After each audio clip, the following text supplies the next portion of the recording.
Woo! Ah, it is officially. Well, hold on. You got 1 minute left. 1 minute. It is officially the weekend, which I consider the weekend. The weekend for me starts on Friday. If you are hearing the sound of my voice and you are hearing it live, that means you made it to the finish line. You made it to Friday. It just seems like a couple of seconds ago we were talking Monday and we were still in that god awful strike, and now we're not. We're headed into the weekend, headed to not as busy weekend as we did last week. Last week was fucking phenomenal. I don't know if I can do that again. I don't know if I can get another permission slip for Brad to do that again. We went 12 hours plus last week. Now, keep in mind, this afternoon at 4 p.m., we have our Seven Samurai stream, and we will be doing it today. So that's at, I think, 4 o'clock. So from 4 to 7, that's a long ass movie. So if you're in for the long haul, if you like long movies, this is it. 3 hours and 20 some odd minute movie. I do not know if I'm going to stream tomorrow night.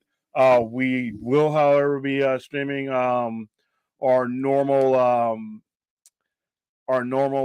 Saturday overnight live, and it will probably be from the center because it'll probably start at around 9 o'clock normal time, so that I mean, last Saturday was obviously a little bit special, but I don't think we're going to be doing that today. As you can see from the thumbnail, I did it. I sort of achieved my mission. I did meet Ric Flair. I took the belt with me, as you can see in the thumbnail. I was one of the first people in line. The good news is I met him. Obviously, I got a picture with him. I was in the presence of Ric Flair, but he was not contractually allowed to sign anything. It's like a lot of these sports figures have situations to where they have events and they have places to where they can sign exclusively. And contractually, he was not allowed. He was only allowed to do meet and greet today because his signature is, in certain places, it's pretty pricey. And that a share of that goes to whoever is putting on the events that he's at, and has to pay him and bring him out. So contractually he was not allowed, and there was a lot of us there. There was a guy there in a Ric Flair robe. He had his own belt. I mean, I was one of 3 people that actually had a championship belt with me, and we didn't find out that we weren't going to get anything signed until right as he walked in and he lined us up, which was disappointing. But like I said with the whole Todd McFarlane thing, I said last night, whenever I go for autographs and things like that, I always assume that I'm not going to get it because of all kinds of stuff that can happen. Chaos, everything happens. And if you get it, you get it. But hopefully, but like I said, I couldn't be too disappointed because I was literally standing next to Ric Flair, arguably the greatest wrestler of all time. So was not a bad day at all. Got some pictures, got to shake his hand. And like I said, it's Ric Flair. Let me go in and bring in Brad. Hold on. How you doing, Bradley? Hey, good. Congratulations on getting that, man. Yeah, I mean, I just wish I could. I had the silver pin. I went to Walmart and bought my pin because I was ready, and I was like, I had my pin ready. I was sitting there. His crew of people, he had his photographers and his camera crew came out and filmed me and had me posing with the belt. And I'm like, damn, I know I'm going to get this.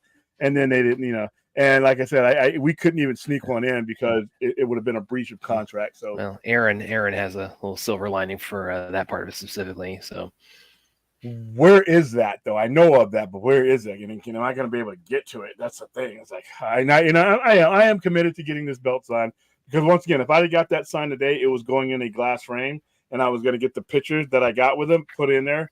And that would have been it. That would kind of like what I'm going to do with my Amazing Spider-Man 323.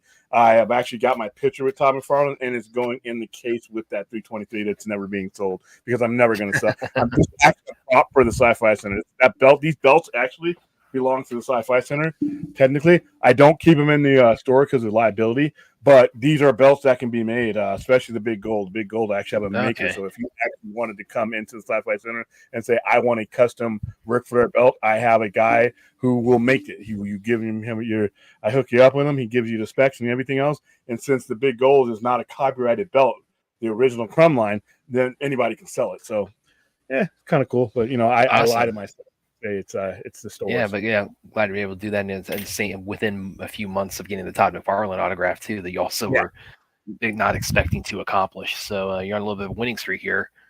Yeah, I couldn't be as determined as I was because with the Todd McFarlane thing, because it was just a matter of getting access to him. Once I got access to him, I was going to get it signed. With Ric Flair, it was he could stand there with a pen in hand, and he would have been violating a lucrative contract by signing my belt.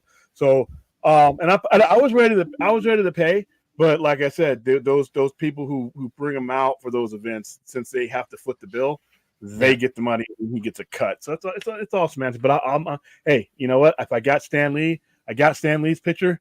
And unfortunately he passed away like less than a year later. But Ric Flair is 20 years younger. Oh, living a hard life. So yeah, today was the only big news we had really today. I mean, I've had a lot of people talk to me about it was a combination of post-strike news and the thumbnail. Which is a very when I saw that made me laugh with what you chose as the thumbnail tonight. It was either that or I was going to have the silhouette of him running into the wall after each. Well, I mean, that's very emblematic of what happened with this new Looney Tunes movie. I don't think not John Cena. I don't think James Gunn is going to be too broken up about it, though. Well, again, that's the big question on I think a lot of people's minds. Actually, this is the first I'd even heard about this. This Looney Tunes movie that was what's it called again? Also, Wally, something versus Acme. I have it up. Okay. It was Coyote versus Acme. All right, so let me bring this up real quick and we'll hit it up. Yeah, because it was actually the first I found out that it was in the works. At the same time, I found out that it was getting deep sixed, basically. So, oh, you didn't know about this? Oh, yeah, I knew about this. No, I hadn't heard about it. All right, let me. Warner Brothers shelves John Cena's Coyote vs. Acme, a movie a year after it completed filming exclusive. The animated feature was greenlit as an HBO Max film before being considered for theatrical release. Right, a little over a year after filming Batgirl sent shockwaves. Okay, I don't know about that. Shockwaves throughout Hollywood. Warner Brothers putting another of its films in the studio vault. Warner's no longer plans to release Coyote vs. Acme, a live-action CG animation hybrid that completed principal photography last year in New Mexico.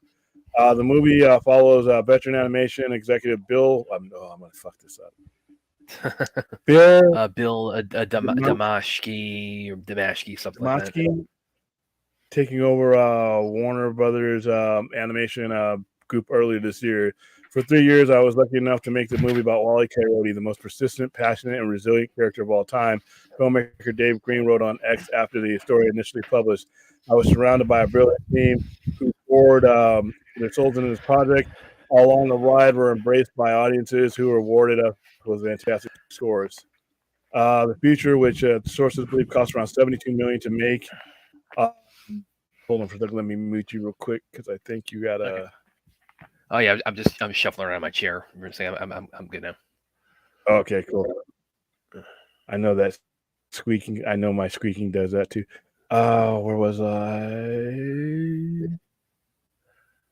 Do I have too much on? Hold on. Here we go, Johnson. All right. So the future sources believe cost $72 million to make. Had key Warner talent involved in front of the camera and behind the scenes. It stars John Cena, who starred in Max's popular DC show Peacemaker, and who is due to return for a second season. And DC Studios co-head James Gunn produced the feature and worked on the story. Warner's is intent on staying in business with filmmaker Green is developing a project, a sister movie, armed to New Line Cinema, and obviously we know he's in business with James Gunn and John Cena. So, with the relaunch of Warner Brothers Picture Animation in June, the studio has shifted its global strategy to focus on theatrical releases, which I think is a mistake.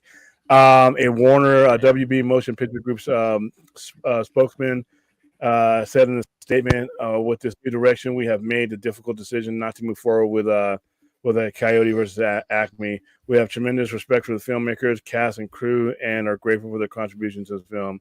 The previous Warner regime greenlit the movie in December 2020 as a production for HBO Max, its fledgling streaming service. It later announced Coyote would get a release on July 21st, a theatrical release on July 21st. No trailer was ever released for the film, leading to questions about the studio's intention for the project. In April 2022, Warner's removed the feature from the release calendar, putting Barbie on its July 21st date. The film was based on Ian Fraser's Coyote versus Acme humor article published in the New Yorker in 1990. Warner Brothers Animation is seeking to release around 2 films a year. That's a shitty volume, by the way. 2 films a year. With upcoming, but I'll explain why they're doing it. Upcoming projects include Locksmith Animation, features Bad Fairies and Lunar Chronicles in development. It also has several Dr. Seuss adaptations in the work, including Cat in the Hat and an animated musical adaptation of Oh Please, You'll Go. Wow, these are on the top of my brain list. Sources say that Damaski is looking to shift the focus of Warner Brothers Animation to strictly theatrical worthy fare, with aims of producing original movies as well as films based on studios' IP, including Looney Tunes, a stable of cartoon characters, of which Wyle Coyote is part. Warner shelved the $90 million Batgirl and the $40 million animated feature Scoob Holiday Hunt in August of 2022 as a tax write-down, which newly installed Warner Brothers Discovery CEO David Zaslav seeking to find $3 billion in savings across the newly created media conglomerate. Both Batgirl and Scoob are intended for streaming, with Zaslav also shifting the strategy in favor of theatrical releases, which I don't agree with. The move caused the outcry amongst with Bat. I'm sorry, but a lot of the outcry with Batgirl was just curiosity. It looked to me, I'm sorry, it looked like shit. A comparison to the mainline stuff, it looked like CW stuff. It looked like low budget CW stuff. But the move caused outcry. The suit did not impress me. I will say.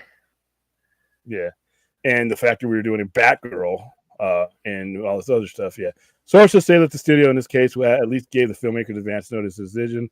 In a statement Thursday, Green concluded, "I'm beyond proud of the final product and beyond devastated by WB's decision, but in the spirit of Wyle Coyote, resilience and persistence will win the day." Updated screens. Yeah, okay, so that is the article. So, a couple of things about that article. I don't care what it is. I am always going to remain consistent about these dinosaurs, and this is I call it this dinosaur logic. You're talking about you have to, in my opinion, business model. The fuck out of here with that. And he did this shit down here with he stood in front of all those people and fed them that bullshit. And you know what? Maybe he believed it. But I'm always gonna say math has been winning since cavemen put two rocks down on one side and 2 rocks down on the other side, and we're able to add them together and come up with 4. So before we knew what math was beating the hell out of it, and then math is never going to lose. And the math that, and people want to get up here and tell you that the streaming bubble is popping, this and that. Listen, go find the Loch Ness Monster, go find the Easter Bunny, go find all the mythical creatures you have and line them up with that bullshit. The money is there. They're in the process of making adjustments, but what he's doing doesn't even make any sense. What he's saying is not consistent with what they're even doing. First of all, I mean, where is the return on investment going to be greater? You're a company that was purchased at a $30 billion discount and at a $43 billion debt. Where is your volume going to be with these theatrical releases to the point where you can make that up, or even especially get that? Especially with how shitty all told the box office situation has been this year. I mean, I was one thing I said when I was on the Four Nerds the other night, where it's like if you look at just the general box office from this over this calendar year, we've had a handful of like big hits and moderate hits, and most of the rest has just been like a lot of underperformers or outright bombs. And I think that is a byproduct of COVID. And I said COVID, it not only taught people how to stream it, but it also taught them to wait to stream. And I think we're seeing that really unfolding now in in real time with this year, with the box office of this calendar year, and probably heading into the next year and beyond. And I think that focused on the theater. Listen, there's going to be plenty of stuff that goes to theater. That's fine. But I don't think that's where the focus should be. Not when you're a company in the position that they're in. I mean, because in order, like I said, when you use fanboy logic, and when fanboy logic creeps in, and you hear about a movie making $1 billion, you're like, wow, that went right into David Zaslav's sock drawer. No, it didn't. That money gets cut off in so many different ways. There's most of the times money is borrowed or fronted. Like Legendary would front 75% of the money that these movies are made of. And so when that money comes back, they get their money plus they get interest. Plus now, okay, so you're giving that back, you're giving interest back, you're giving the theaters 33 to 35%. By the time you get your money, it's not $1 billion. Now, if you're Amazon or you're Apple, and that the theater business and the entertainment business isn't your top thing, that's just a vessel that they use so that you'll use their product, then yeah, you can do that. You can do that. When you're $1 trillion company, you can do that. They're not $1 trillion company. Their output is, as far as like their main IPs, has been absolutely horrendous, and not just with DC. Somebody should have been on top of the Harry Potter thing before Zaslav took official control. Here we are waiting on stuff like that. There's too much lag time in between what they do for me to believe that the theatrical strategy it's viable like that. Yes, put movies in theater. Obviously, we're gonna have Doom, we're gonna have these things, but you should not be abandoning the strategy of developing things straight for streaming. Because if you do that, you will build your subscriber base, and that's stable money. I think in hindsight, they wish that they had stuck with streaming for Blue Beetle. Yeah, I mean,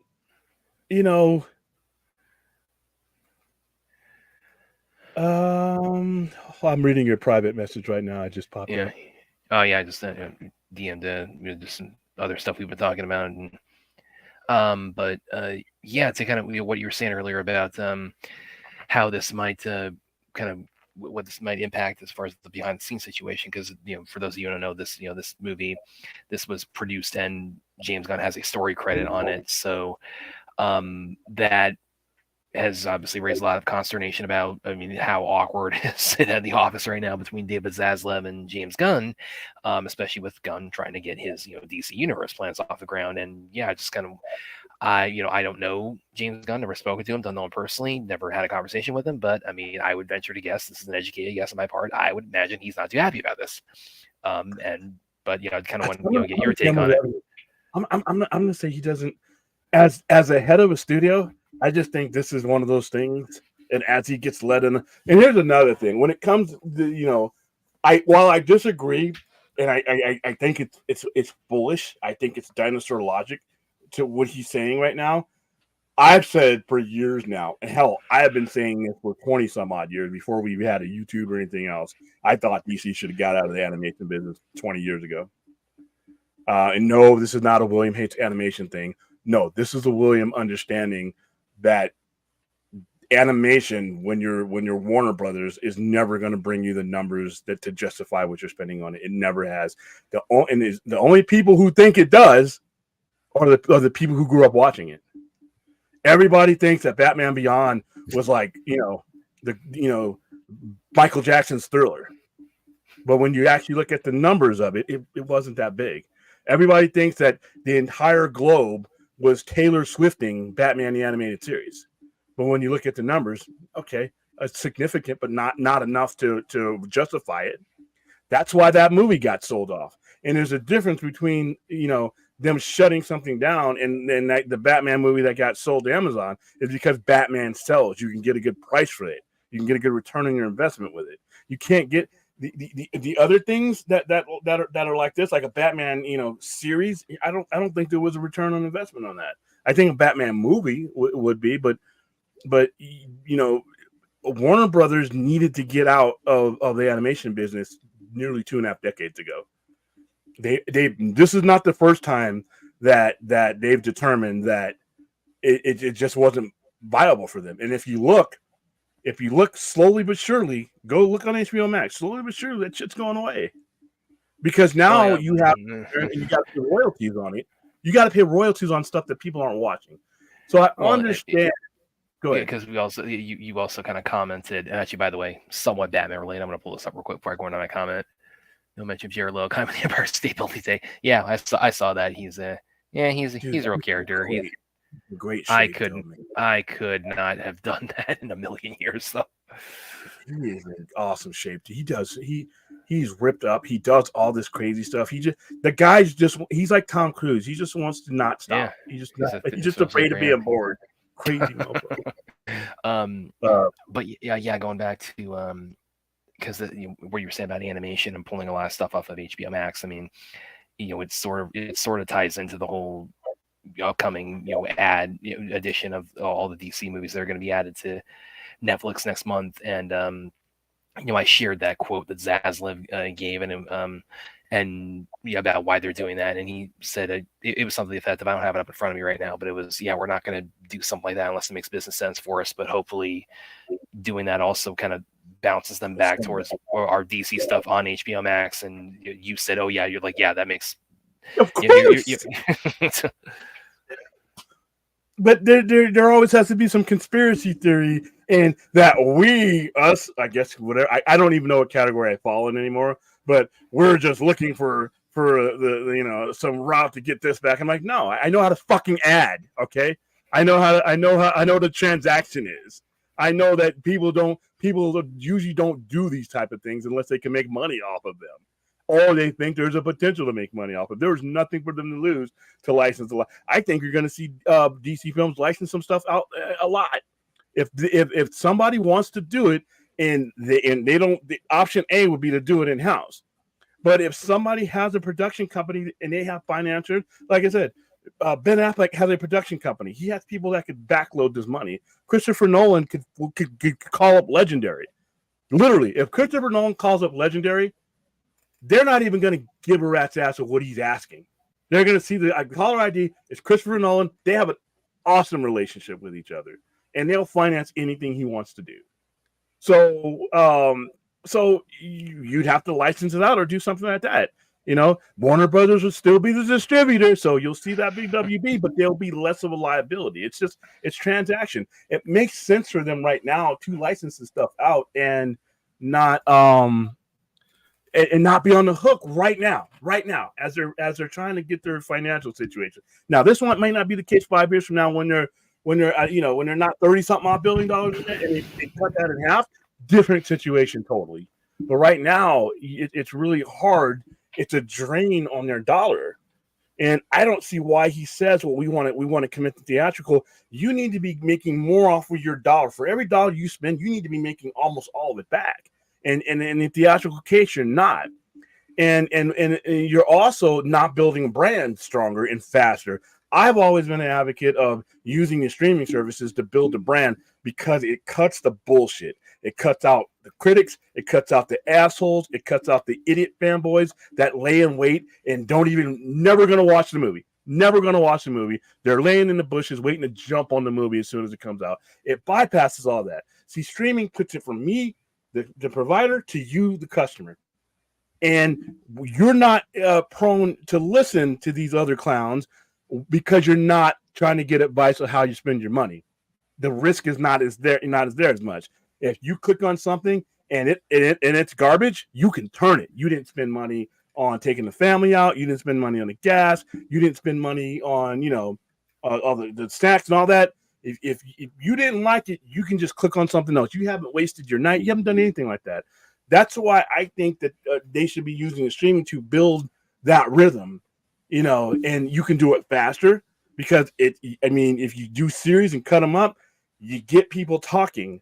That's why, I think I like the series thing better because when it hits on Sunday, we're talking about it on Monday, and we're talking about it all the way through till next Monday. When Game of Thrones hits, somebody dies on Game of Thrones or Sopranos, we're talking about that shit from Monday morning all the way until Sunday night. You get life out of your IP. I just don't know why they don't, recognize that. But it was a weird way to be made aware of this. I don't see how he's going to be happy with it. No. It's called priorities. It's called priorities, guys. So you think like he's prioritizing everything. I don't know though. It's like do you think there's going to be any? They're going to need to have a meeting where they just like yell at each other for half an hour just to get off their chests so they can move forward? Or no, this thing he's doing with Wild Coyote is a gnat in comparison to what he's working on with DC and the potential that is where his focus is. I'm not. He's probably not dancing and celebrating it, but I don't think he's stomping out and it's business. And to be honest with you, I do not agree with Zaslav's where his focus or where he thinks the focus is or where he's telling focus is. But this decision with the cartoons and stuff like that should have been made like literally in the early 2000s at the latest. It doesn't draw. It doesn't draw versus the money spent. And we're not only talking about 72 million. No theater is going to have it in their theatrical run. Remember, we think about the money that it's cost to make, but you're talking about not only the dividing up that money, but the studio pays for the promotion. So minimum, you're talking to maybe, if you're going to put this in any theater, 15 million, which is low. This is nothing, but you're adding 15 million on the 72 million. So now you got $100 movie when these IPs are not drawing on that level. They've already made the determination that they're not drawing on the platforms that they're not drawing what they need, just to be sitting there. So now you're talking about spending that kind of money. This personally, and this is not the hater of anime, because I don't hate animation. Only 90s animation is garbage. But this is just dollars and cents. It doesn't make any sense. It doesn't make any sense. Once you start laying out the game plan to actually make this successful, the cost doesn't justify it. And that's easily explainable to anybody. Well, now isn't also there's something to be said though, because and you could, I think, maybe also pool Batgirl and whatever the other one that was, because there was something else that got canceled as a tax write-off at the same time. Batgirl. Yes, there's like 3 of them they've done that with right now. Couldn't there also be an argument to be made with this that with these decisions that now you are creating a perception for filmmakers, for talent, that they don't have any guarantee that their work or their project or that what they've done is going to actually be released if it's done through Warner Brothers Discovery, and that could potentially become a very big problem for them. Not necessarily, because none of these things that are being cut were done under Warner's Discovery, and I think the talent can see that. Like I said, one of those things you mentioned should have never even been made. It should have never been made. All these things that are being repositioned and cut were greenlit by a regime that did a bunch of stuff that they shouldn't have done. And that's the thing. If I'm talking to you, Brad, we had to cut your thing, or whoever's watching and thinking about coming in, I can lay out. There's the easiest case that I can lay out was that the previous regime was a bunch of buffoons and they greenlit. That's not a hard case to make. It's not a hard case to make. All I got to do to tell them why we're doing this, and hey, you know what? It sounded like a great idea, but it wasn't feasible. We can lay out that case for you right now. And in the backdrop of my office, I'm going to have Jan and Jay and the fucking monkey, and I'm going to say they were going to greenlit this. This is why it doesn't work for us. And anybody who's saying, well, I can't trust Warner Brothers with this, that. There's probably a lot of stuff you can't trust WBD. I'm not saying they're angels, but the case for these is already made by the fact that most of this stuff should have never been greenlit to begin with. It was never financially feasible to do this type of movie at this type of level for Wile E. Coyote. I love Wile E. Coyote. I grew up with Wile E. Coyote. I love they taught me violence at an early age. But on a business, if you look at what's going to go into this movie and what it might have been projected to make, even if it had great scores, was it worth going forward? And that's a practice that the previous regime did. Take the fanboy logic out of it. Oh, I want to see it. So what? You're going to pay the 72 million? You're going to pay the extra 15 million? You're going to cut that money up with whoever that money has to go back to? And in the case of Batgirl should have never been greenlit. So that's an easy case to make.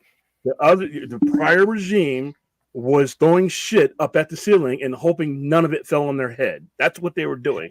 We're not doing it that way. Easy case to make, in my opinion. But now one thing I will say on that though is that between the the incompetence and the definitely I would say also hubris of the previous regime, and with stuff like this, it does make me glad that I do own multiple physical copies of Zack Snyder's Justice League. I just pull that up because it's like, oh, they come hell or high water, they are never ever getting that back from me. Yeah, but it's like I said, even though I think Zaslav is literally light years better than what he preceded, I think he's made some critical mistakes. I don't think he's the bad thing. I don't think that was one of them. And as heartbreaking as well, he's the bad guy in this situation because other dummies push for things that they should have never done. Now they're gone. They're going through their lives and doing their thing. They've moved on to different companies. And now whoever it was, whether it was Zaslav or anybody else, if he had an old school calculator from 1982 and can add, subtract, and look at what he has for resources and what he's leveraged in, it doesn't matter who it was. Whether it's Zaslav, doesn't matter. Ronald McDonald, doesn't matter. They're going to come to the same conclusion that it just wasn't worth it to go forward in certain cases. And it's easy to say it when you're not in charge of the debt and the money. It's just like I said, a $72 million Wyle Coyote film. That's just the base production on it. And that's just, now we're talking about it's also not, again, to add a little bit of clarity to what this was going to be. This is not like strictly an animated movie. This was kind of a little bit more like Roger Rabbit, because like John Cena, was going to be you would see him physically on screen in it. So it was a little bit that animation live action blend. But of course, there is a substantial cost that comes with that too. I'm paying him because he's now at that level where he starts getting bonuses. And then when I put it on streaming, he gets residuals, even bigger residuals now. It sucks, but some things just don't need to happen. And some things just aren't worth going forward with. So I agree with him there. I don't, like I said, the whole we're prioritizing the theatrical thing. I'm like, come on, dude. I mean, seriously. Like I said, I'm not NATO. I'm not like starving for good news and hacking Caesar's palace. There's just no way. Greed is going to win. People can say whatever they want to. Greed is going to win. And when you look at the cost effectiveness of what it costs to put a movie in and what the studio gets back and what the stockholders gets back, eventually they're going to be like, well, wait a minute. How do we cut out? And they're always, when you're greedy, what's the first thing you want to do? You're going to cut out the middleman. You want as much of your money as possible. Right now, when you put that movie out in the theater, imagine remember that table from Batman, 89 Batman, where him and Vicky Bale are eating, and it's a really long table, and it's at the end. All right, so you pass the salt. Yeah, the studios are at one end, and their money is way down where Vicky Bale is. And by the time it gets to them, there's a whole bunch of people that are going to sit at that table, and they're going to eat. They're going to eat. By the time you get the plate, you got some bones left. You may get the drumstick because you're the head of the table, but the salad is gone and everything else, and you got to run your company on that. Now, if I prioritize streaming, then that table's smaller. There's less people at that table. My stockholders get better dividends. Their value is going up because we're spending. Every dollar we're spending, we're getting more of that back. Yeah, they're not splitting it. 2/3. Yeah, we're cutting out 60-40, whatever it was, between like the theatrical and the studio model, or whatever that. Which that's never been fully.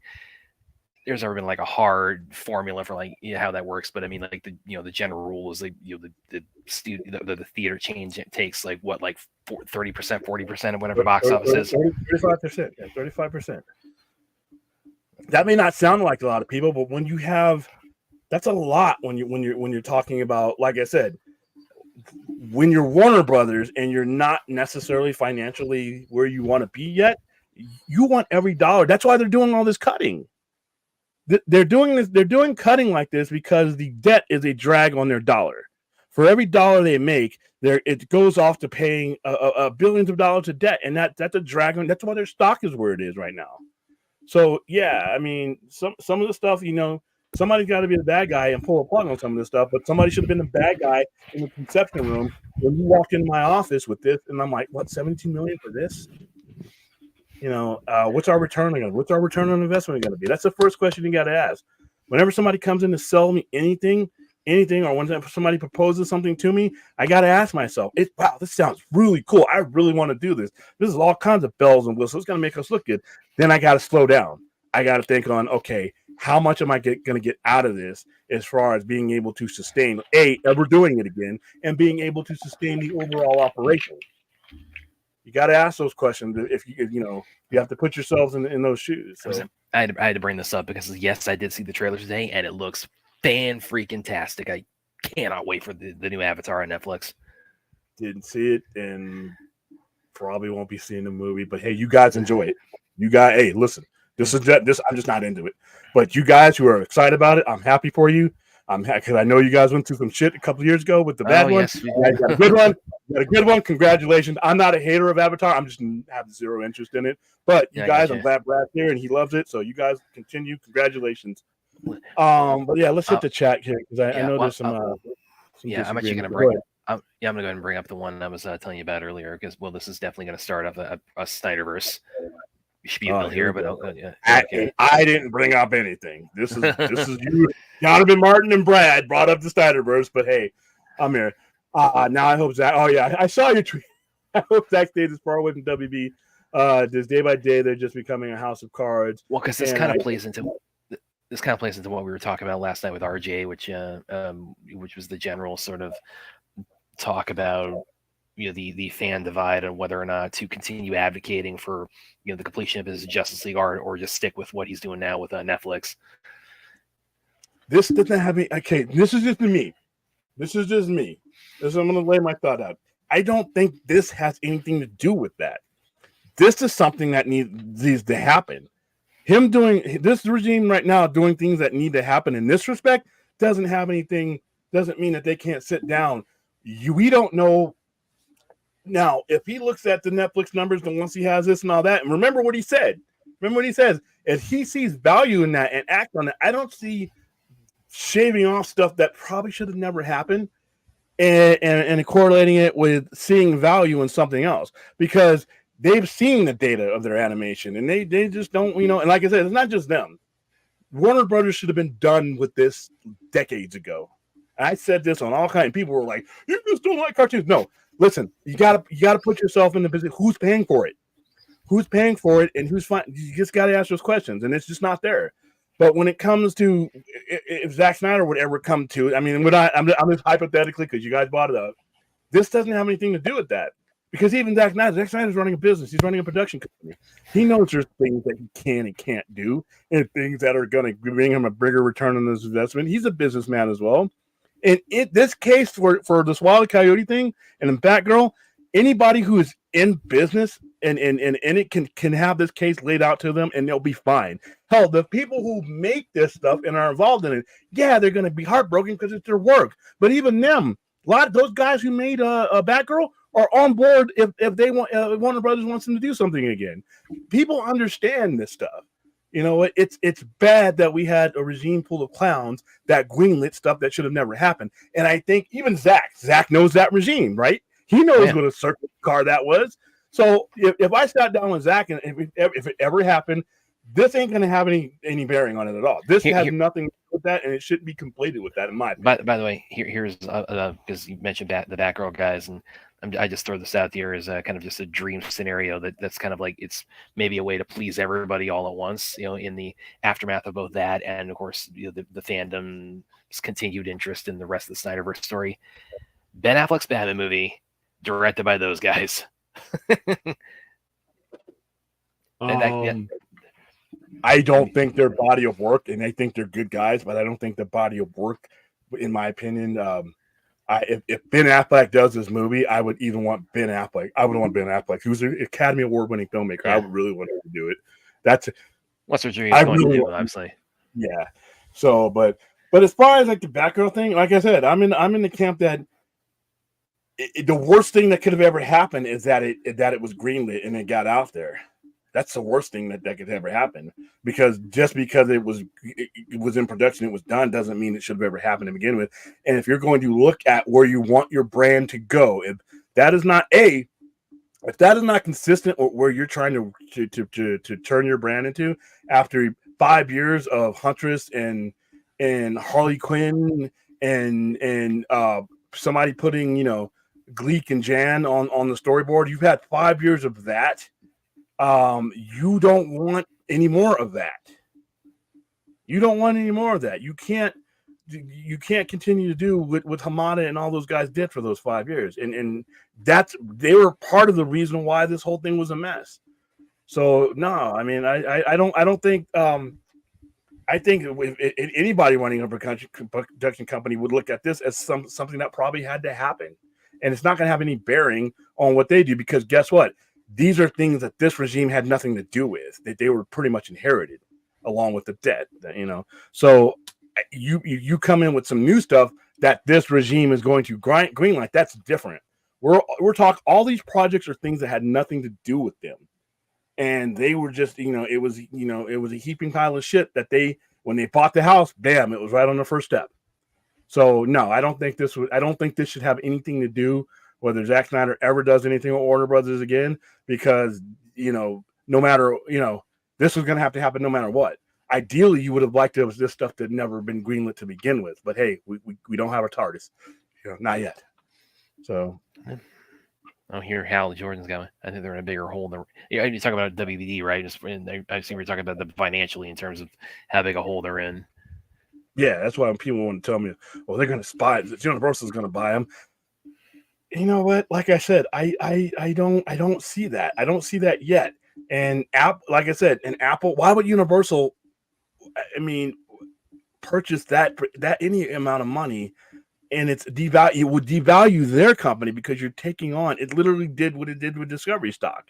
It's going to make it a penny stock. Are you going to be able to convince your chair that we're going to take on the burden of this company that's in so much debt and that doesn't have any indications that is going to be getting out of it in 2 to 3 years? So you're going to saddle your shareholders, because your shareholders are going to have to merge that. Your shareholders are going to have to vote.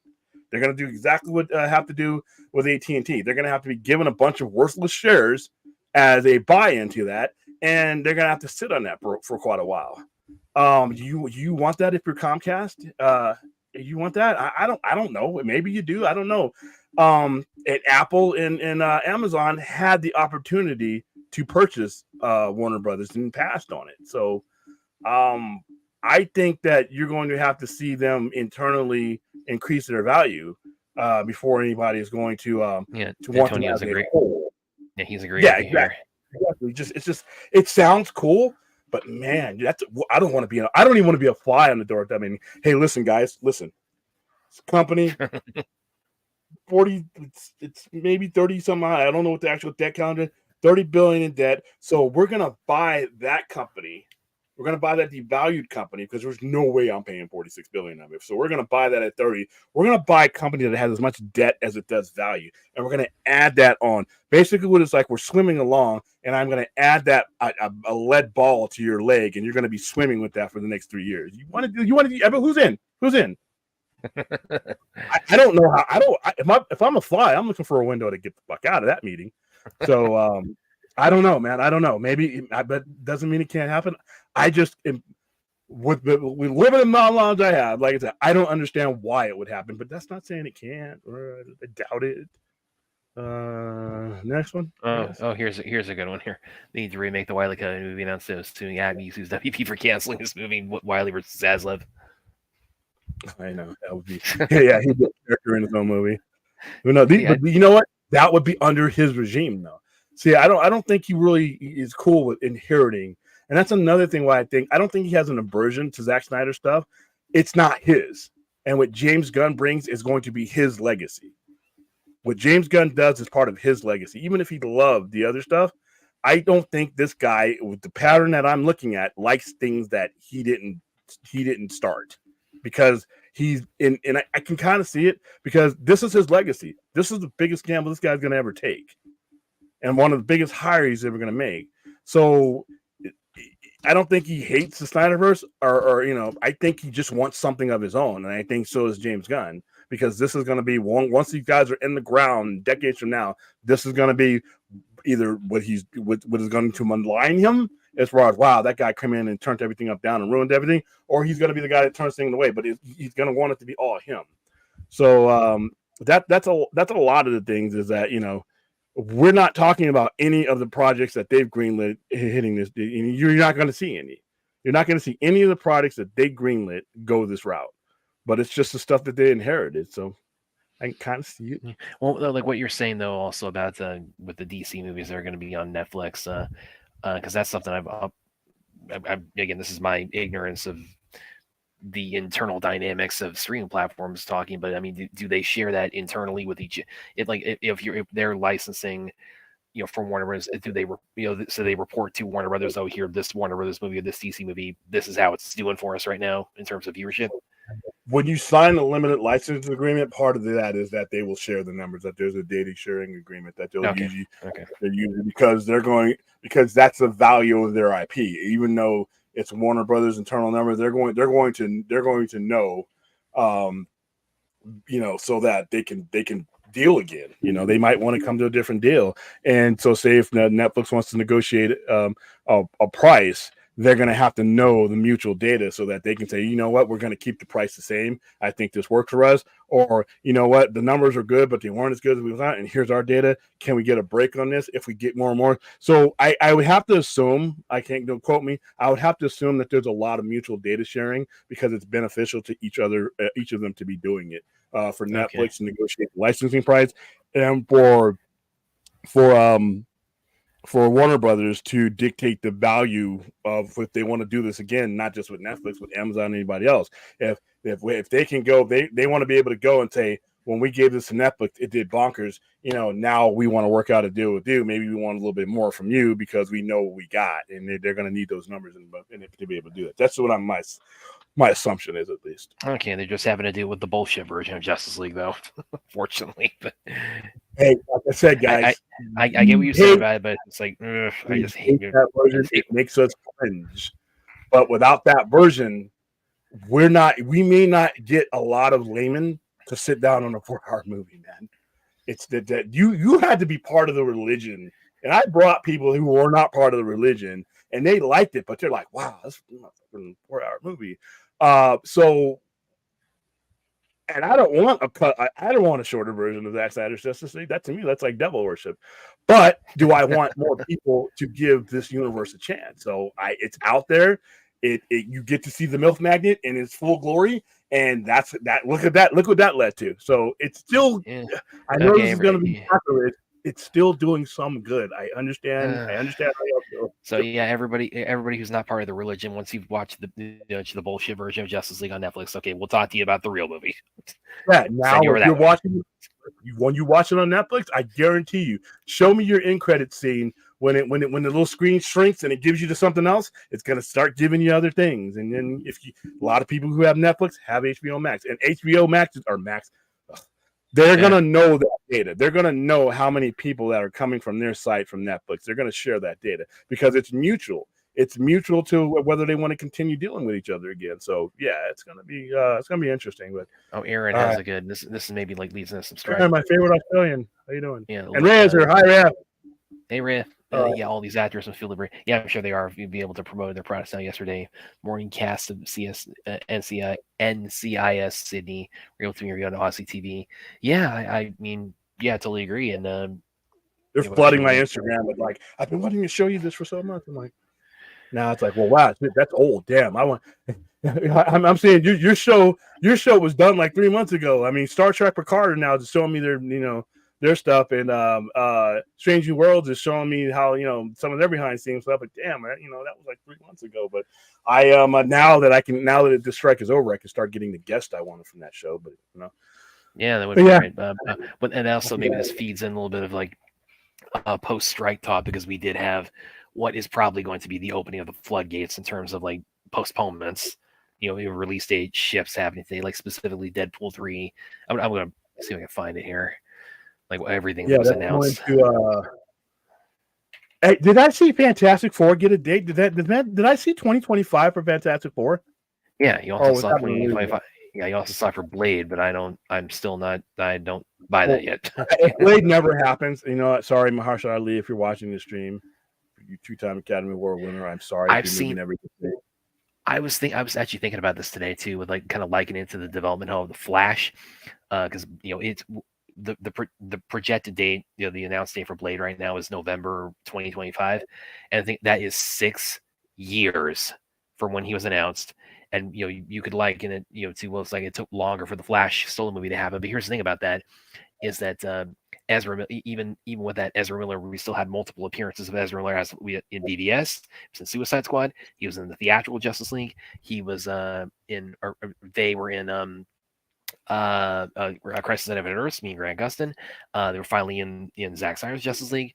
They had the Peacemaker cameo, and then they had the Flash movies. So even with the development hell of the Flash Soul movie, we still saw a lot of Ezra Miller's Flash, and all we've gotten so far from Mahershala Ali's Blade right now is a voice cameo in Eternals. Here's the thing, though. Big difference. Here's the thing. Marvel is still functioning as the operational machine, and Blade. When Blade comes out, it's not going to be the Babe Ruth that they're wanting to clear the bases. There's going to be, like I said, if you're giving me Fantastic Four, I'm sorry, I don't care if Blade ever comes out. I hate to say that because I like him as an actor.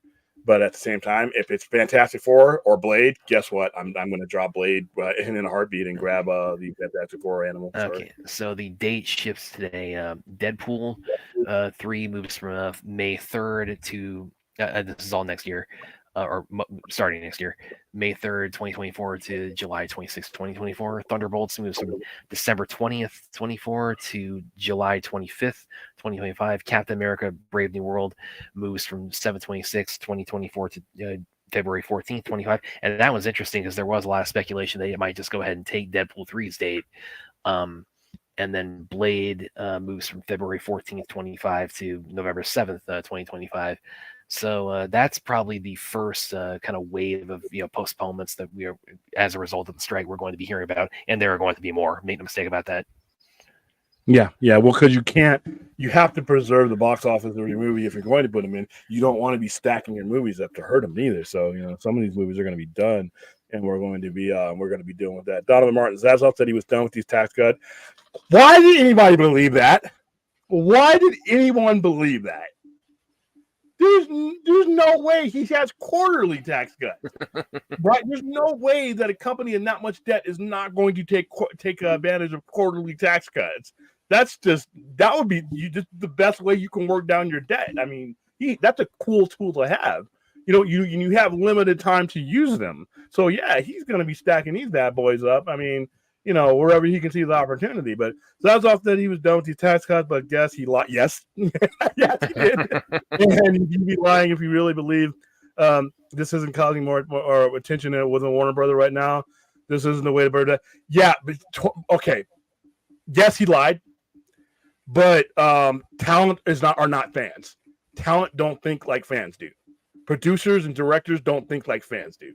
All those producers, all those directors, all that talent saw the previous regime spin aimlessly in circles and put out a bunch of stuff that wasn't good for the company.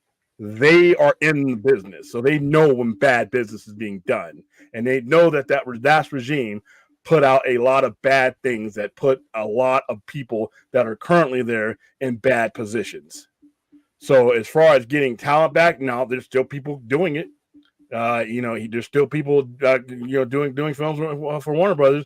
Now, is there things he can do to do a lot better at it? Sure, but this kind of stuff, no, because those, like I said, talent and directors and producers and staff, they are not fans. They don't think like we do.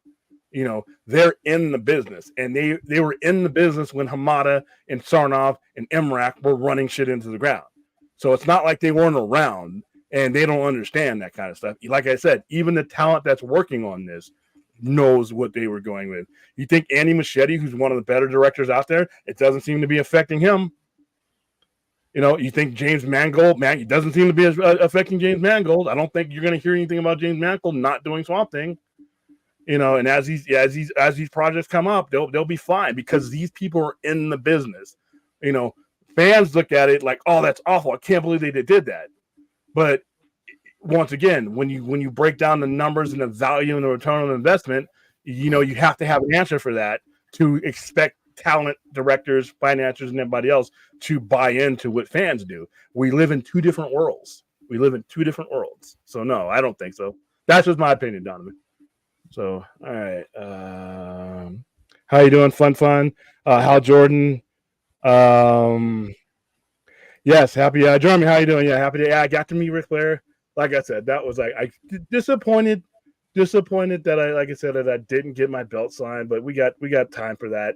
But like I said, as you can clearly see in that picture, I'm standing there with Ric Flair. That's an undeniable experience right there. It's Ric Flair. That's not just some, nothing against indie wrestlers because we support indie wrestlers, but that's not just some indie dude that nobody. That's Ric Flair.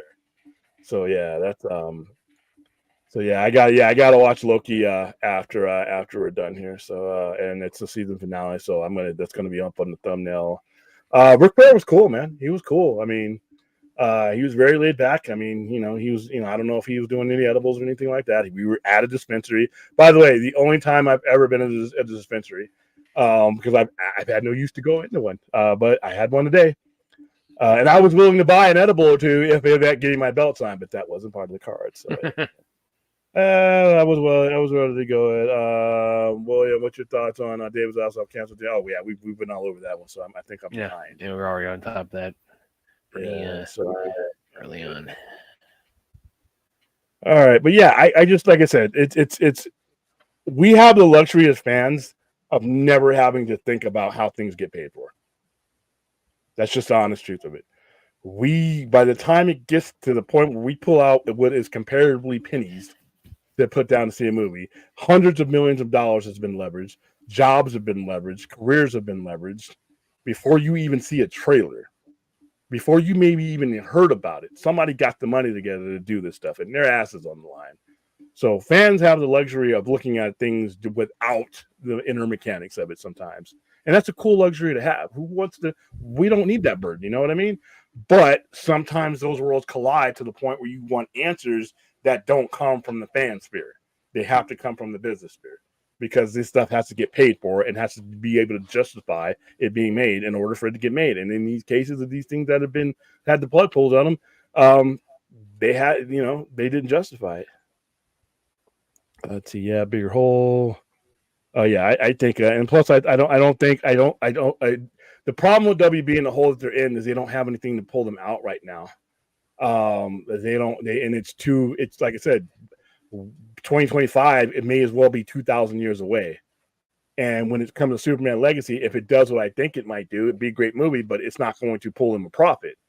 So now we have the biggest IPs that some of the biggest IPs in any business that are not in a position because of what decisions that they've made to pull them in the kind of money that they really need to help drag them out. So, but a lot of those, everyone should need daylight savings. Everyone, Chappy. Chappy. Go ahead, man. Real quick, I put up before I get to your comment, Chappy. I put up on Twitter before the strike was resolved yesterday. I was commenting on one of the articles that was painting it very doom and gloom, and I said, "Oh yeah, this is the ending this year." And Droga, after it got resolved, he drops in the comment with that gif of the dog, the little dachshund giving somebody the side eye. And all is I tweet back. I use the gif of Kevin in Home Alone going, "I'm sorry." I have not seen the Marvels, but I know I did see it. I did see it tonight. It was actually better than I thought it was going to be, considering I just was not a fan of the first one. Iman Vellani. Iman Vellani is she just brings so much energy to this character. So she really steals the whole thing. There's a particular aspect for one of the actual post-credit scene. Yeah. That actually branched into what we were talking about when it pertains to certain character that I won't bring up now because I want people to go see the movie. I will be talking about that connection this Saturday though, because conversation that's being had on screen leads directly into something I was talking about not too long ago. Yeah. But yeah, I still don't know what kind of money it's going to make, but you know what? Hey, it's just one of those things. Let's see. William the Animation Killer. Nah, listen, guys, I don't listen, you just got to be honest with what animation brings in. The people who watch animation, like it's just like the people who watch CW channel, dude. If you hear it from a person that watches The Flash for 9 years and watches Legends of Tomorrow, which I thought was an awful show, that people who watch Arrow and you hear from them, it's like the entire solar system watched these shows and justified these shows existing. When in truth, you can look at the numbers, the public numbers of who's watching those shows. You know who's watching those shows? Everybody who watches Batman animated series thinks everybody who ever walked upright and can turn a channel or operate a remote watched it. I mean, that's not the case. So when you're talking about making this stuff and getting a return on your investment, if it's not there, no fan wants to hear that the things that they love is not successful in the manner that it needs to be in order to continue. Nobody, not me, not anybody. I don't want to hear. I didn't want to hear that word from John Wesley Shipp that The Flash was being canceled, not because it was a bad show, but because it was very expensive. I don't want to hear that. I love that show. But like I said, now that I've grown into having to pay for shit and keep shit on and keep the pink sticker off my door, keep my lights on, I understand. I understand every decision you make leads to another decision you have to make. And not everything can fit in that budget. You know, somebody comes in with a really kick-ass piece of merchandise. If I can't justify selling it within a certain window of time, or it doesn't add value to the store, I can't just go on the fanboy impulse. I have to be responsible, and they have to be responsible. And then when it comes to animation, I've been saying this for years before there was even the internet. That it was a drag on what most studios want to do. They should license those IPs out to other people. Warner Brothers can still be the distributor. Warner Brothers can still own the IPs, but there are better companies. There are better formats for the type of animation that they had and that they should have gotten rid of. There should never, DC Animation should, if they don't want to do it, somebody will give them a decent amount of money, more than they would get trying to push it themselves. That should be somebody else doing that. DC animated movies and stuff like that. That shouldn't be. Why is Warner Brothers? They're not going to make any money off of that, and they're not going to get the views to justify making it. Give it to somebody else who's suited to do that, who could take that hit. That's like I said. And you know what? While they have it on their platform, they're the ones paying the residuals. So you got to think about it in that term. So, but I'm not the animation killer. I just like I don't like profit killers, and that's what animation is in some cases. So, William Powell wants to prune animation. I'll stop it. Yeah. I mean, okay, if I have something that's not making me money while I'm trying to catch up, to make my company viable again, and I've had these things on here for a long time, and I'm paying for them. No matter who's watching Batman the Animated Series, no matter who's watching Wyle Coyote. I'm paying residuals to those animators. I'm paying for those voice actors. I'm paying as long as it sits on my platform. I'm paying for that no matter who's watching it. I mean, maybe pruning is a proper word, not as malevolent as King's doing, but it's like, yeah, I mean, like I said, if Warner Brothers was sitting on a bunch of disposable cash, like the guy in Batman when he set the money on fire, then yeah. Can continue to do it because you're doing enough that's working for you. But no, not when I'm in the red to where I'm looking for tax cuts. No, if you're trying to cut $30 million in tax, that means you haven't gotten a company to where all the company, because HBO Max is profitable, but they need to get the rest of the company profitable. And like I said, you stood up there and told me that theater's the way to go. We're all going to the theater, but what's the most profitable thing about your company right now? What's the only division that's a profitable division right now? The streaming division. So get the hell out of here with all that. You can go ahead and pull up something else if you want to. I actually want to hear from Chappie about the Marvels. If the Marvels bombs all those anti-woke channels, they're going to be so happy that it bombs because of its agenda. I mean, ignore it. Ignore them. See, here's the thing that I've learned. You're always going to have those people that focus on that sin. And the coolest thing about it is there's an X on the upper right hand of your screen when it comes to those people. And those people do not, the anti-woke guys and the extremists, they do not have to be part of your life. If you don't want them to be there, you don't have to ever tap on their channel. You can mute them. These people are only, the anti-woke. There's not one anti-woke thing that's on my screen. are on my list of watching things. No, I don't get recommended it. I don't get nothing. And when it comes up, I say not interested. Please don't recommend this channel. And this platform should exist to make you happier. We can't do anything about those guys. They're always going to be there, and there's an audience for them. But that audience does not have to be you. So that's what I say to that, Chappie. Let's see what else we got here. How could the DCU shows differentiate from the CW? That's an interesting question. What do you? That's an easy question. Is that a softball you're throwing? How could DCU shows different? Okay. And when I'm saying this, I'm not knocking what the CW attempted to do. They did the best they had with what they were given in a network that was never going to make any money. They did. To be honest with you, as much as I kind of knock and joke with the CW, for what they were given to and what they had to work with, they did an amazing job. But that's not good enough. If you're going to do DC, it can't be pick and save. It can't be low budget. DCU shows need to be high, but whether it's on a network television show or whether it's on HBO Max, it needs to meet the standards. It needs to meet the standards of what people think that level of superhero will be. Because if they see you putting that quality into it, they're going to be like, wow, they really believe in this.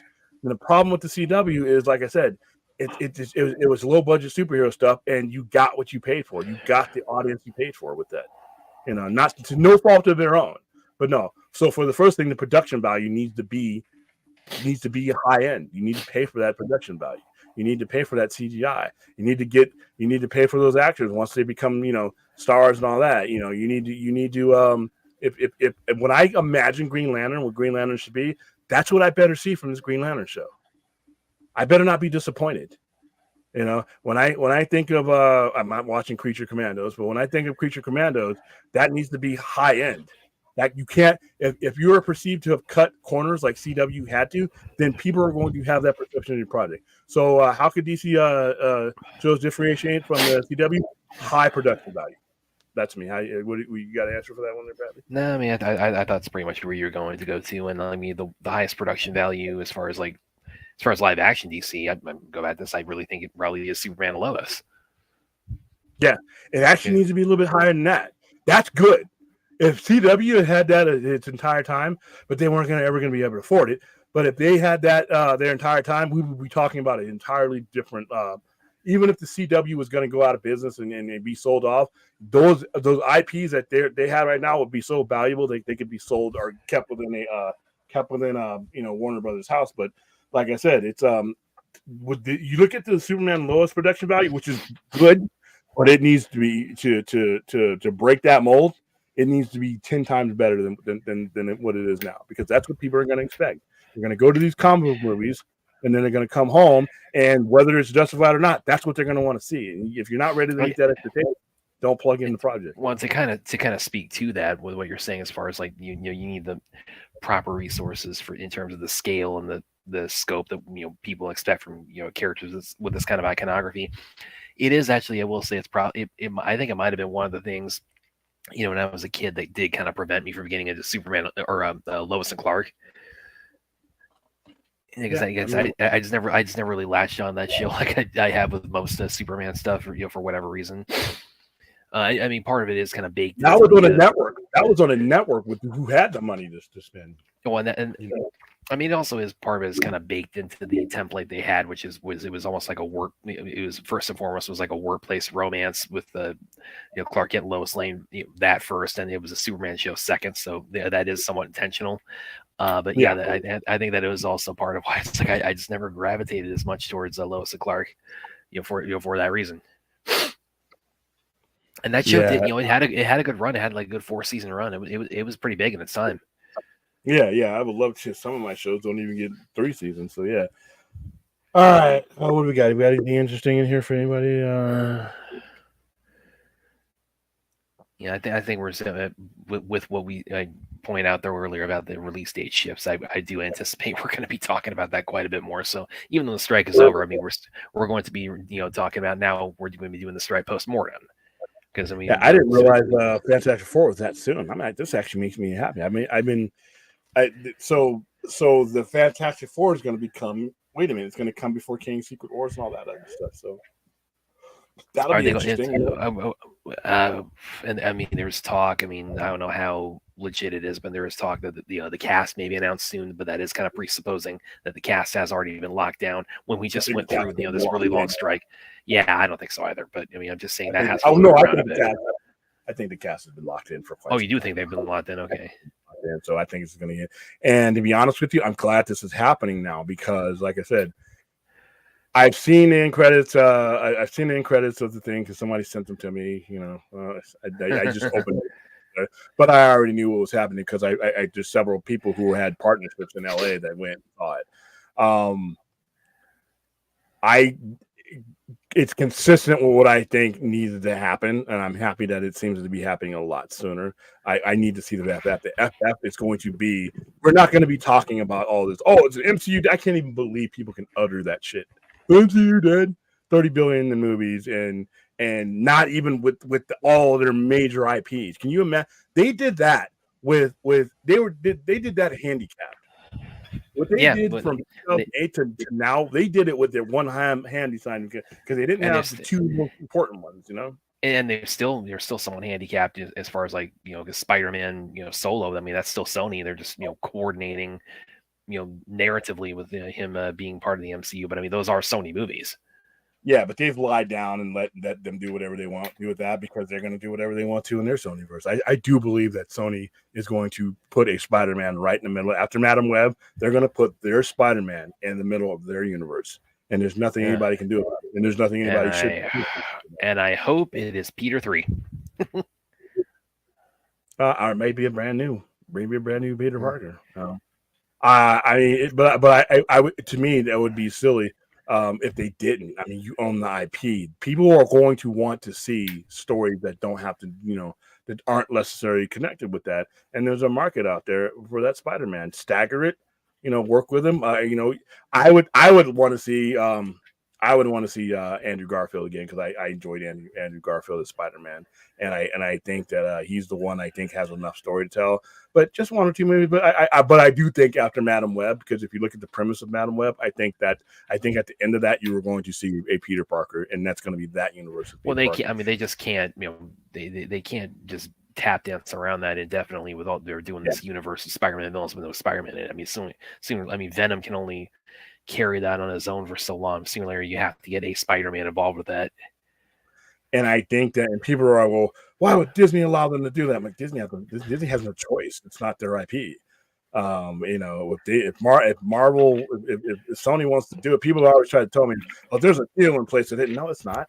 They're building towards this. If you look what they're doing, and if you understand what Madam Web is, and if you read that premise of what the Madam Web movie is about, it's about somebody trying to kill Peter Parker or Peter Parker's parents before he's in, which means the resolution of that movie, if it all turns out well, is going to end up with a Peter Parker in that movie, in that universe. So I don't think there's anything around, and I don't think they should. Listen, there's enough brain power to watch what they're doing, and to watch what MCU is doing. Now that Spider-Man is watchable for me, I'm all down for it. So all right, let's see if wow, dude. Yeah, I'm glad I gave you Pirates of the World to the chat. My house is like fucking behind. Let's see. Yeah, and also CW and its defense had a different demographic, a different aim. Their aim wasn't all of the full demographic of characters. Let's see, Azteca, how you doing, man? Growing up, I was always a Batman fan first in DC. That's a lot of people, but I also did like some Marvel characters as well. X-Men being my favorite of them, the Punisher, Blade, Ghost Rider.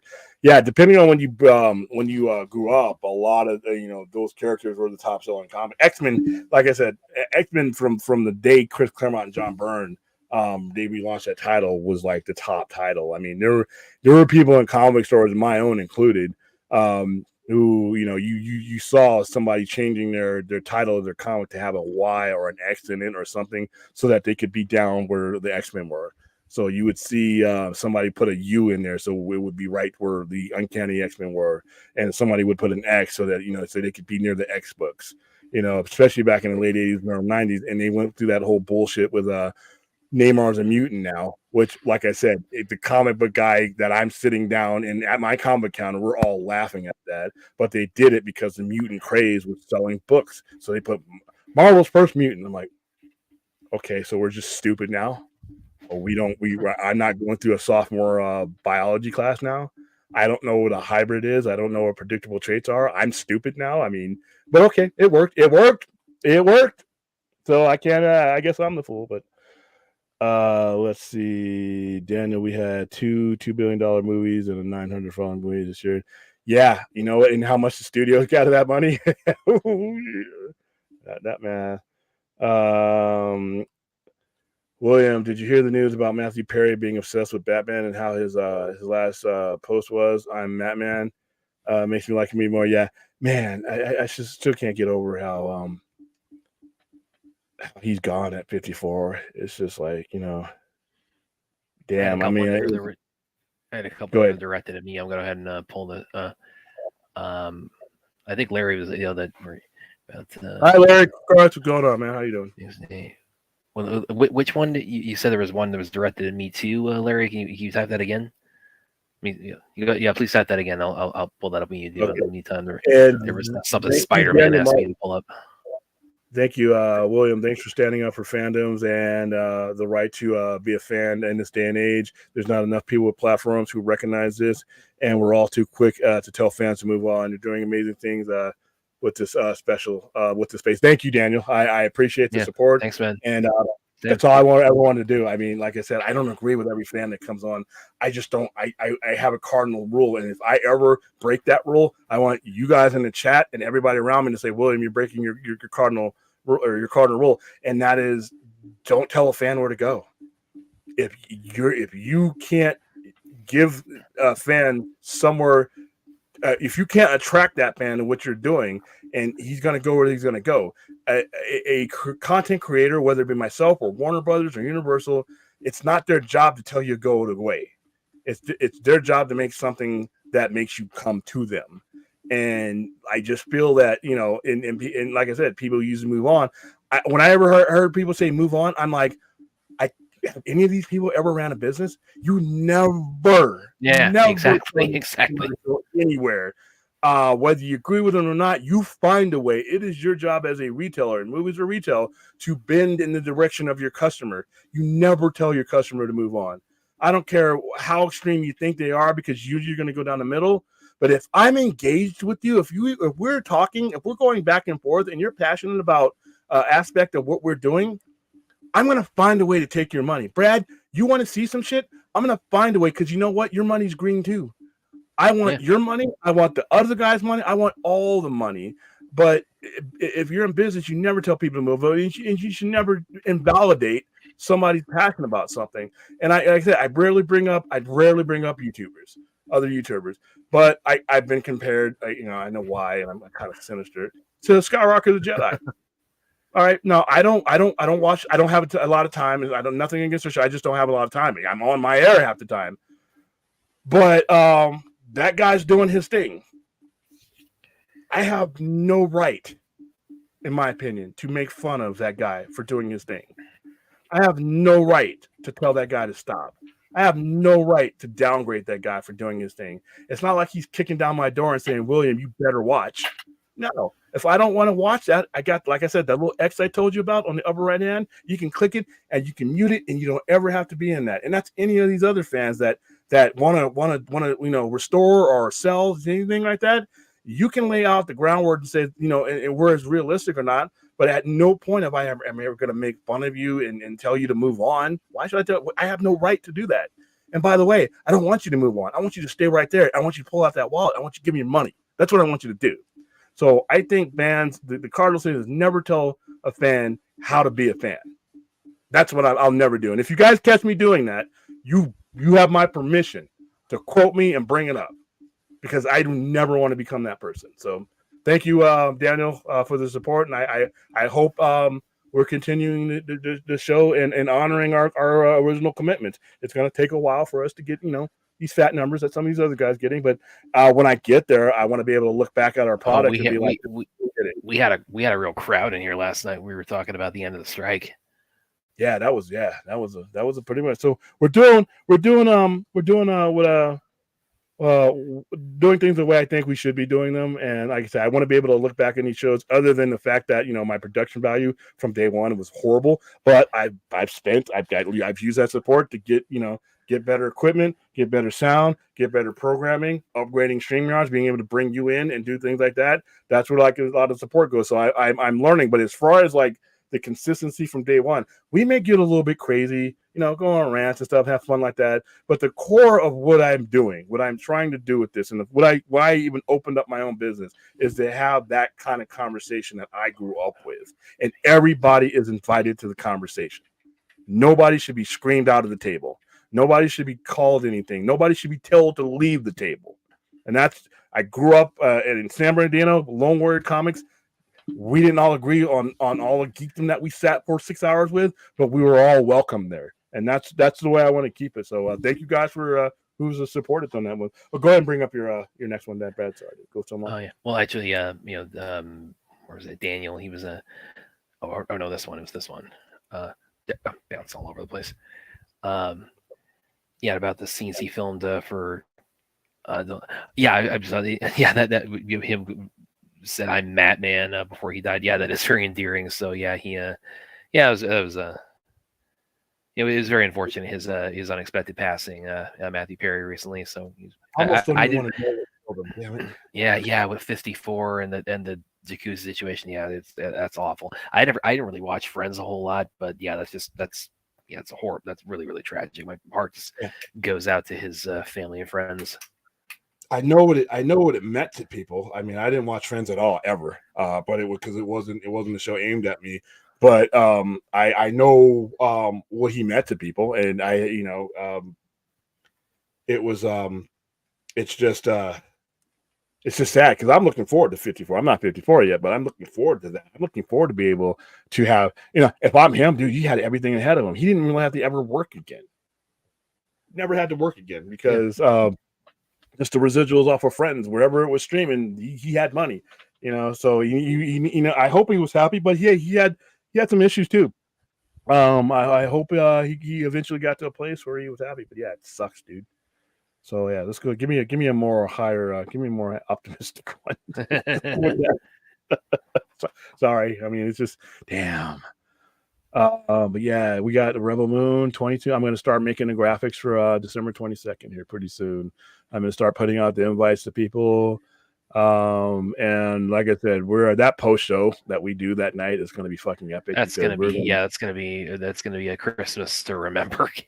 Yeah, because we're all this speculation and finally being able to see it, finally be able to go through it, and being able to break it down and all the comparisons, and hopefully have some guests on there that either worked on the movie or part of the movie, or I would love to talk to them about it because, like I said, with Strike Over now. With the Strike Over, I'm gonna invite some people. I'm gonna invite some people to hopefully hopefully they give us the time of day because I want to hear from them about the experience of making this movie. Because the coolest thing about Rebel Moon is, unlike Star Wars, I will never be at the ground. I was 3 when Star Wars. I was in the theater, but I was exactly. 3. I wasn't alive. Yeah. And all of these things, whether it be all my favorite franchises except for Blade Runner, I was there for Blade Runner. But that's why Blade Runner, in many ways, is so special to me. But here, everybody is old enough and can appreciate being at the ground level of something like this, and it's theirs. Star Wars, in many cases, is not theirs. It belongs to a generation. Shitty sometimes, and you kind of got to fight them over it. This is something that's being produced now, where there's no fight over it. There's no other interpretations on it. You are here for the first time, and you can grow with this. I couldn't grow. I could love Star Wars. I could love Star Trek, but I could never grow with it like I can grow with this. I wasn't there watching it be born. I wasn't there watching the pieces come together. You know what I mean? By the time I got into all these things, old Trek fan had already put his feet into the sand and said he wasn't going to move. And then the Star Wars people, I didn't realize how bad the Star Wars fandom would become at one point. I mean, to the point where, like, wow. I mean, there's people who've made like thousands of dollars trashing Star. We don't have that with this. This thing is right here. It is, There's nothing you can be like, oh, that's not Rebel. No one can come up and say, oh, that's not Rebel Moon.